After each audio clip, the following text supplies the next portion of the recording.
गणेश जी की प्रियता है दुर्वा। क्या प्रियता है? दुर्वा। कितनी दुर्वा गणेश जी को समर्पित करी जाती है? मात्र 5। कितनी? आज के जमाने में लोग गट्ठा बनाकर चढ़ा दें, वो अपनी जगह पर है। 5 दुर्वा पंचम इंद्रियों को वश में करने के लिए और भगवान के 5 जो स्वरूप हैं उनको अपने भीतर उतारने के लिए 5 दुर्वा। और दुर्वा में भी 3 गांठ। जब दुर्वा समर्पित करी जाती है तो उसमें नीचे दुर्वा की डंडी पर गांठ रहती है। 3 छोटी छोटी गांठें होना चाहिए। कितनी गांठ? जो भगवान को समर्पित करी जाए। जिसके घर में संपदा की कमी पड़ती हो, बीमारियां ज्यादा फैल रही हो, बहुत कष्ट हो महाराज, बहुत ज्यादा दुखी हो महाराज, कोई काम नहीं बन रहा, बहुत तकलीफ में हो, तो शमी पत्र, शमी की पत्ती, जहां गणेश जी का स्थान है वहां पर 5 शमी पत्र 5 समर्पित करें और शंकर जी के ऊपर 3 शमी पत्र समर्पित करें। बहुत ध्यान देना, 5 शमी पत्र जहां गणेश जी का स्थान है शिवलिंग में वहां समर्पित करें, 3 शमी पत्र शिवलिंग के ऊपर समर्पित करें। 1 शमी पत्र शंकर जी की चौखट पर लेफ्ट भाग में, जाते समय आपका उल्टा हाथ, जब मंदिर से निकलो तो उल्टे हाथ पर लेफ्ट भाग में शंकर जी की चौखट पर समर्पित करें 1 शमी पत्र। और महाराज घी का दिया जहां लेफ्ट भाग में आपने शमी पत्र रखा है, मंदिर में ना दिया लगाकर बाहर की ओर जहां शमी पत्र रखा है उसके ठीक साइड में एक घी का दिया लगा दीजिए। केवल गणेश चतुर्थी से लेकर अनंत चतुर्दशी तक गणेश पुराण कहती है भगवान गणेश जी का, मोर ध्वज का, मयूर ध्वज गणेश का नाम लेकर जो ये दीप शमी पत्र चढ़ा देता है उसके घर से कभी रिद्धि सिद्धि नहीं जाती, वैभव प्रतिष्ठा नहीं जाती। कर देख, गणेश जी महाराज और एक शंकर जी, ये 2 देवता ऐसे हैं जिन पे तुलसी नहीं चढ़ती।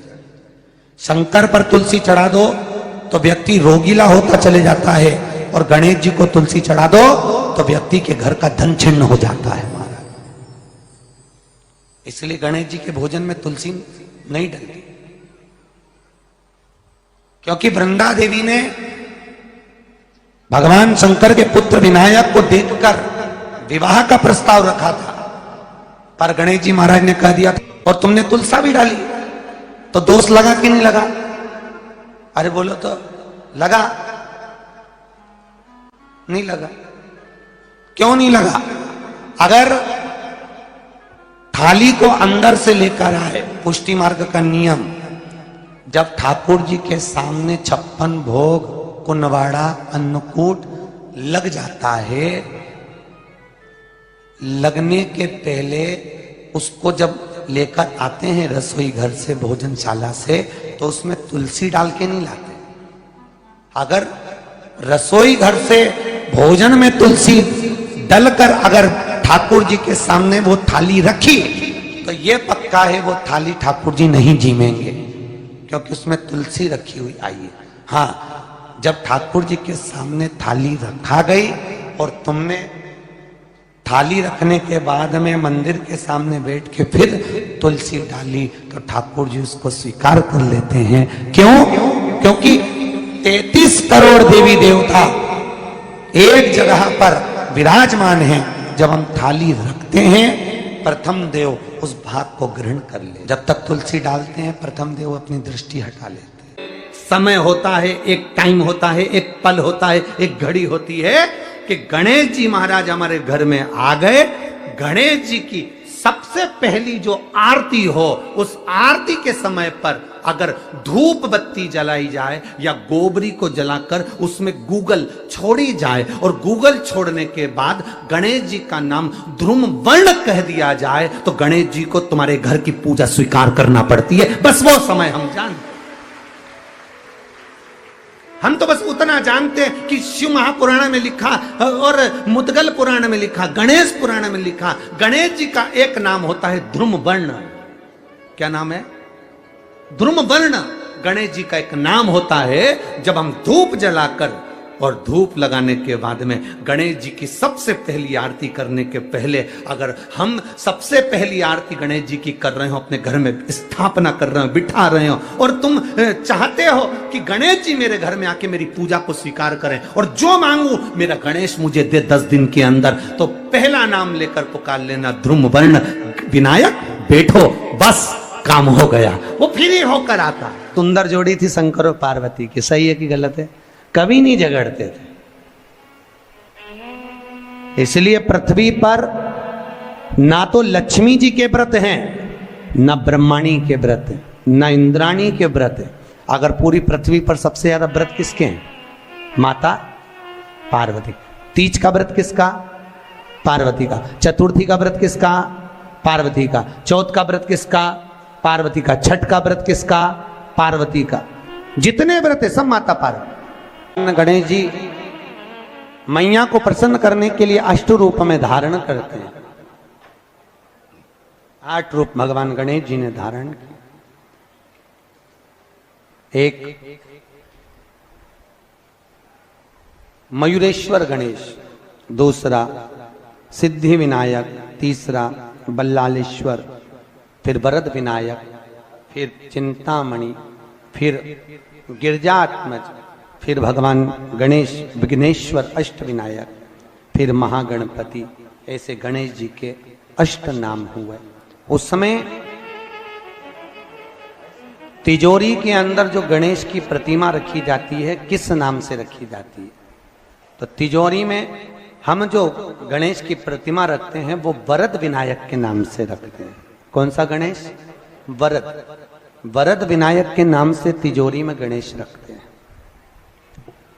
और वरद विनायक के नाम से गणेश जी तिजोरी में रखाते हैं। आपको कथा में कहा था, घर में सीधी सूंड का गणेश और व्यापार व्यवसाय ऑफिस में उल्टी सूंड का गणेश होना चाहिए। वरद विनायक को तिजोरी में। जब मकान का गृह प्रवेश होता है तो गणेश जी की पूजन जो दरवाजे पर करी जाती है उसे सिद्धि विनायक गणेश कहते हैं। कौन सा गणेश? सिद्धि विनायक। जब हम घर में शुभ कार्य हो, बंदर बाल लगाएं, कोई दरवाजे पर शुभ लाभ लगाएं या स्वस्तिक बनाएं या माताएं दरवाजे पर रंगोली डाले तो उसी समय पर सिद्धि विनायक के नाम से रंगोली डालना चाहिए। तो घर में लक्ष्मी बढ़ती है, सिद्धता बढ़ती है। याद रखिए, कभी भी गणेश जी को, मिट्टी के गणेश जी लाते हो भादो महीने में, तो विसर्जन करो तो विसर्जन के समय पर 2 बिंदी, एक कंकु की एक हल्दी की, दीवार पर जरूर लगा देना चाहिए। क्यों? क्योंकि गणेश जी हमारे यहाँ आते हैं तो रिद्धि सिद्धि के साथ आते हैं, पर जब गणेश जी जाते हैं अगर हम बिंदी नहीं लगाते हैं तो गणेश जी अपनी रिद्धि सिद्धि को साथ में लेकर चले जाते हैं। पति के साथ पत्नी वापिस चली जाती है। जब हम बिंदी लगाते हैं तो उसका मतलब होता है कि हमारे घर की बहू हमारे घर में रहे, बेटा भले भ्रमण के लिए जाए। तो गणेश जी जाते हैं, रिद्धि सिद्धि घर में रह जाती है। इसलिए रिद्धि सिद्धि को घर में रखने के लिए 2 बिंदी लगाना चाहिए, एक कुंकू की, एक हल्दी। रिद्धि सिद्धि। गणेश जी की प्रियता है दुर्वा। क्या प्रियता है? दुर्वा। कितनी दुर्वा गणेश जी को समर्पित करी जाती है? मात्र 5। कितनी? आज के जमाने में लोग गट्ठा बनाकर चढ़ा दें, वो अपनी जगह पर 5 दुर्वा पंचम इंद्रियों को वश में करने के लिए और भगवान के 5 जो स्वरूप हैं उनको अपने भीतर उतारने के लिए 5 दुर्वा। और दुर्वा में भी 3 गांठ। जब दुर्वा समर्पित करी जाती है तो उसमें नीचे दुर्वा की डंडी पर गांठ रहती है, 3 छोटी छोटी गांठें होना चाहिए। चतुर्थी का जो व्रत करने वाली होती हैं, जो चतुर्थी का पूजन करने वाली होती हैं, उनके भीतर का एक भाव होता है कि जैसे ही शाम का समय आए चंद्रदेव का पूजन करें। चंद्र जब प्रकट हो जाए, कलश भर लिया, उसके नीचे आखा दाना रख दिया, चावल गेहूं जो भी आप रखते हो पूजन के लिए, ऊपर पात्र आदि रख दिया, जलाशय, फिर अपन ने घी का दिया लगाकर पूजन भी कर ली। तो जो चतुर्थी का पूजन करने वाली होती है, जो चतुर्थी का नियम व्रत धारण करने वाली होती है, बड़ी बड़ी चतुर्थियां करती हैं या उसका नियम धारण करती हैं, तो चतुर्थी का जो पूजन करती है वो किस चीज के लिए? केवल संतान, पुत्र, परिवार, हमारा कुटुंब, हम जिस कुल में हैं, हमारा कुल वैभव की ओर बढ़े, संपदा की ओर बढ़े और उसकी आयु बढ़े, उसकी आयु बढ़े, वैभव बढ़े। बहुत ध्यान दीजिएगा महाराज। चतुर्थी की पूजन में जो आप आखा दाना रखते हो, गेहूं वगैरह कुछ भी जो रखते हो, उसकी बड़ी महत्वता होती है महाराज। यहां तक कहा गया है, चतुर्थी की कथा तो आप लोग पढ़ते होंगे, जो लोग पढ़ते हैं उनको मालूम होगा। चतुर्थी की कथा में लिखा है चौथ माता के व्रत में वर्णन किया गया है कि वो आखा दाना जो रखा जाता है, मान लो कोई जरूरी काम होता है तभी आखा दाना को रखा जाता है, संभाल के रखते हैं कि हम इस काम के लिए जा रहे हैं और हमारा ये कार्य सफल होना चाहिए। तो जिसने चतुर्थी का व्रत करा है, जिसने चंद्रदेव का पूजन करा, चतुर्थी का व्रत करा, वो गणेश जी से विनती करके वहां से 2-4 आखा दाना उठा ले और जो व्यक्ति का काम अटक रहा है अपने ही घर का, पर दूसरे कुल को नहीं देना, अपने ही कुल के अंतर्गत जो काम अटक रहा है उसकी जेब में, उसके पल्लू में उस चीज को रख दिया जाए। तो चतुर्थी जो अगली आती है, जैसे आप महीने की करते हो तो महीने की, और आप जैसे करते हो कि 4 अलग बड़ी बड़ी चतुर्थी करते हो तो उसके अनुसार आपका कार्य सिद्ध होता ही है। उस आखे दाने का इतना महत्व होता है क्योंकि चतुर्थी का व्रत करने वाली माता जब व्रत करती है तो स्वयं चतुर्थी की कथा में लिखा हुआ है कि पार्वती जी गणेश जी से चतुर्थी की कथा बचवाती। चतुर्थी की कथा बाची किसने थी? स्वयं गणेश जी महाराज ने। और सुनी किसने थी? माता पार्वती। बाचने वाले गणेश जी थे, सुनने वाली माता पार्वती थी। तो चतुर्थी की कथा जब होती है तो उसको स्वयं गणेश जी बाच रहे हैं।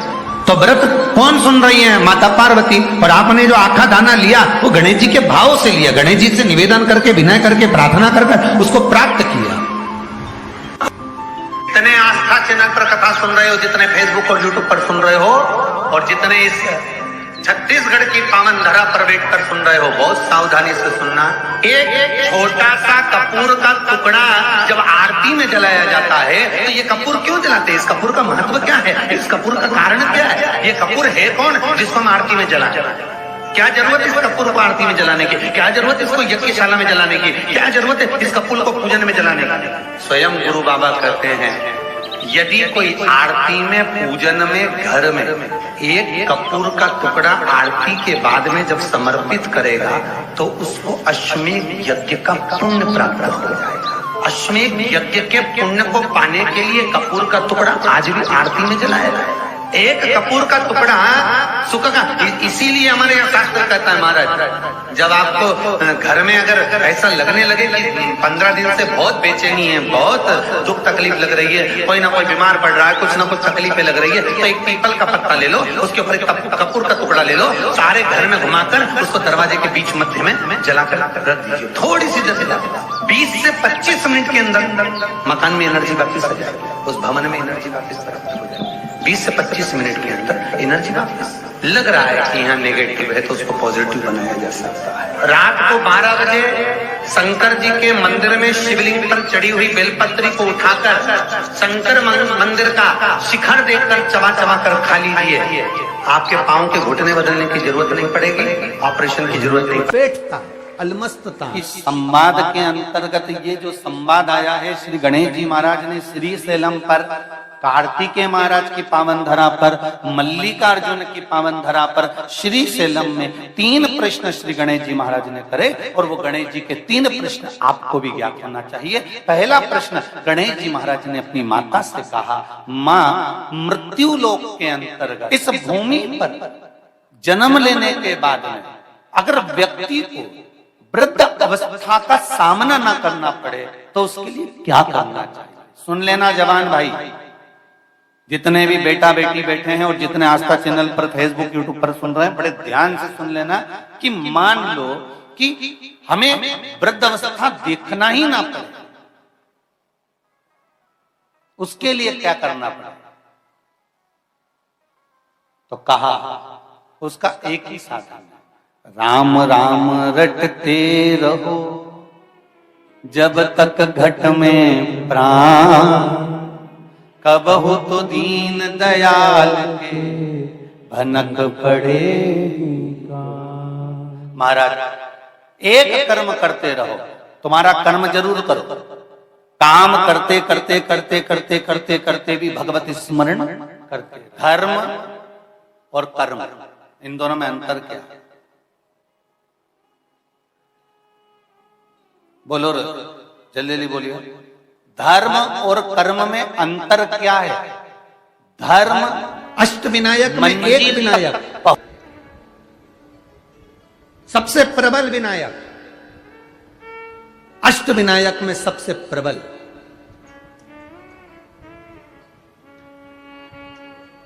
जहां के वृक्ष भी मोर का रूप लेकर आवाज लगाते हैं शिव जी को,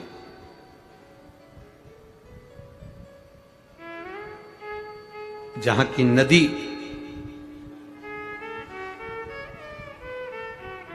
सिंधुरासुर असुर के कारण करहा रही है,